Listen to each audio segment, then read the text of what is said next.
മണിയോളം മാഞ്ചിരിക്കാടിനെ അറിഞ്ഞവരില്ല എന്നാണ് ഊരിൻ്റെ ചൊല്ല്. എന്നാൽ നനച്ചിരിക്കാതെ ഒരു രാത്രി കാട്ടുകൊമ്പൻ മണിയുടെ ജീവനെടുത്തു. മണിയുടെ വിയോഗം ഒരു ഊരിനെ മുഴുവൻ കണ്ണീരിലാഴ്ത്തി. കാടിറങ്ങിയ മണിയുടെ കുടുംബത്തിന് ഇന്നും ആ ഓർമ്മകൾ അലട്ടുന്നുണ്ട്.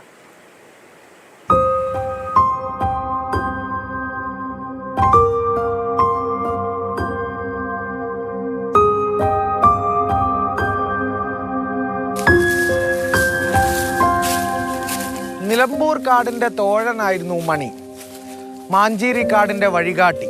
പക്ഷേ ഇന്നിവിടെ മണിയില്ല. മണിയുടെ കുടുംബവും കാടിറങ്ങി വന്നിരിക്കുകയാണ്. ചുറ്റും ആശങ്കയും ഭീതിയുമാണ്. മണിയേട്ടന് നടന്ന കാടും സ്ഥലമൊക്കെ അവിടെ അല്ലേ, ആ ഓർമ്മക്ക് പിന്നും പിന്നും വരല്ലേ. പിന്നെ ഇവിടെ അത് മറന്നാലും 5 മിനിറ്റല്ലോളം മറക്കും, പിന്നെ ആ ഓർമ്മ വരും. മണിയില്ലാതെ മാഞ്ചേരി കാടിറങ്ങി വരുമ്പോൾ ഒരേ നിർവികാരതയായിരുന്നു മാതിക്ക്. ശാരീരിക പരിമിതിയുള്ള മകൾ മീനാക്ഷിയെയും 2 വയസ്സുകാരിയായ മീരയ്ക്കുമൊപ്പം നെടുങ്കയം ഫോറസ്റ്റ് ക്വാർട്ടേഴ്സിലെത്തുമ്പോൾ ലക്ഷ്യമൊന്നേ ഉണ്ടായിരുന്നുള്ളൂ: ദുരനുഭവങ്ങളെ മറന്നുള്ള അതിജീവനം. എല്ലാവരും അങ്ങനത്തെ പേടിച്ചിട്ടാണ് എല്ലാവരും എങ്ങോട്ടും വരുന്നില്ല, അവിടെ തന്നെ ഇരിക്കുക. അരി വാങ്ങാനൊന്നും വരുന്നില്ല. മണിയേട്ടനാണ് എല്ലാവരും വലിയ ആളെന്നൊക്കെ വിചാരിച്ചിട്ടുണ്ടാകുക. മണിയേട്ടന് പോയത് എല്ലാവർക്കും പേടിയാണ്. കാട്ടിൽ ആർക്കും ഇറങ്ങി നടക്കാനൊന്നും അങ്ങനെ ധൈര്യം കാണിക്കുന്നില്ല.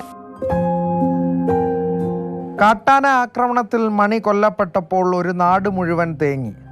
വനത്തെ അത്രമേൽ അടുത്തറിയുന്ന മണിയുടെ വിയോഗം ഇനിയും ആ നാടിന് ഉൾക്കൊള്ളാനായിട്ടില്ല.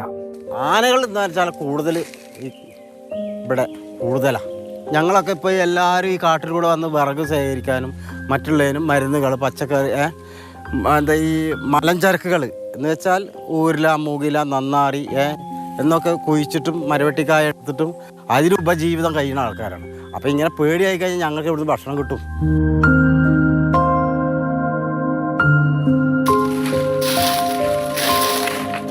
കാട്ടുകൊമ്പന്റെ ചിഹ്നം വിളി ഇപ്പോഴും മാതിയുടെ കാതുകളിൽ മുഴങ്ങുന്നുണ്ട്. പക്ഷേ തളരാനില്ല. ഒരേ നിശ്ചയദാർഢ്യമാണ്. കാട്ടിൽ പോകാൻ താല്പര്യമൊന്നുമില്ല. ഇനി ഇവിടെയാണ് ജീവിതം. എൻ്റെ എനിക്ക് കുട്ടികളെ എല്ലാവരും പഠിപ്പിച്ച് വലിയ ആളാക്കണം. അതാണ് എൻ്റെ താല്പര്യം. മനാട്ടിന് പറഞ്ഞുള്ളതാണ്. കുട്ടികളെ പഠിച്ച് വലിയ ആളാകണം, ജോലി കിട്ടണം, അതൊക്കെ പറഞ്ഞോളൂ. ഏഷ്യയിലെ തന്നെ അത്യപൂർവമായ പ്രാർത്ഥനാ ഗോത്രവർഗവും ഗുഹാനിവാസികളുമായ ചോലനായ്ക്കരുടെ ആവാസ കേന്ദ്രമാണ് മാഞ്ചേരി വനം. കാടിറങ്ങി ഇനി നാട്ടിലാണ് അഭയം. എങ്കിലും ആ ഓർമ്മകളുടെ വേദന ഇപ്പോഴും ഇവരുടെ കണ്ണിൽ നേളിക്കുന്നുണ്ട്. മണി പോയതോടെ ആ കാട്ടിൽ തന്നെ ഭീതിയോടെ അകപ്പെട്ടുപോയ കുറച്ച് മനുഷ്യരുണ്ട്. ഇനി അതിജീവനമാണ്. പ്രജോഷ് കുമാറിനൊപ്പം അരുണമൃതനാഥ്, മാതൃഭൂമി ന്യൂസ്, മലപ്പുറം.